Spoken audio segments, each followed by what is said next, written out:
My name is Tara. I'm a fourth year UC Davis student. I'm an NPB and Spanish double major, and I have done 2 honors projects with Dr. Joyner and one with Dr. Janowitz. So I decided to pursue 2 honors projects with Dr. Joyner and Dr. Janowitz. Firstly, because as a STEM major, it's really hard to make a personal connection in my other classes that I've taken, like Gen Chem and OChem, mainly because they're so large. And the other reason why I decided to do my honors projects were because I just had a genuine interest in the material that I learned in those classes.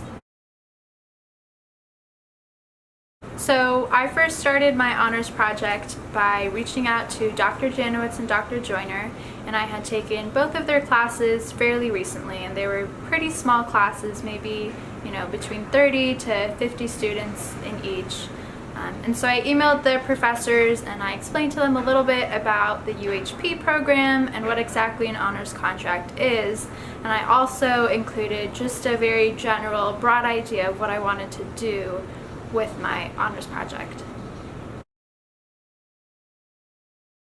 The first honors contract I did was with Professor Janowitz, and that honors project was on Zoroastrianism, which is one of the world's oldest religions.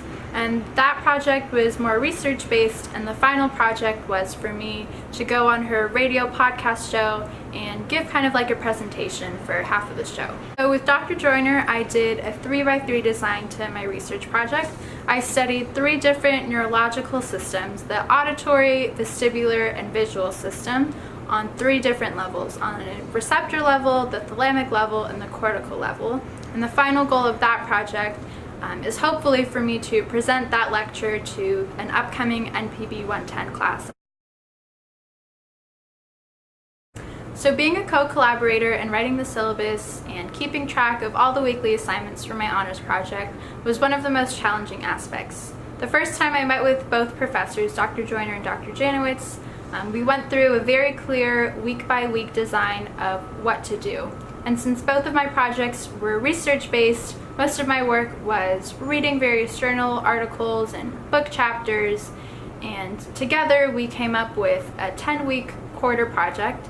And I set aside a time in my personal schedule, and 1 hour a week at the same time I would go online and do whatever research I needed to do for that project, and that way I was keeping myself on track and I had actual progress to present to my mentor after X number of weeks when we decided to meet again. By far, the highlight of both of my honors contracts was definitely getting to know both of the professors on a more personal level and actually knowing them as people outside of the classroom. My advice for fellow UHP students who are looking to do an honors contract is to come into your first meeting with your faculty member with a clear idea of what you want to do. And together, you and your mentor can iron out all the details and troubleshoot problems along the way. But coming in with an idea is good because it gives both you and your professor an idea of what you want to get out of your project together.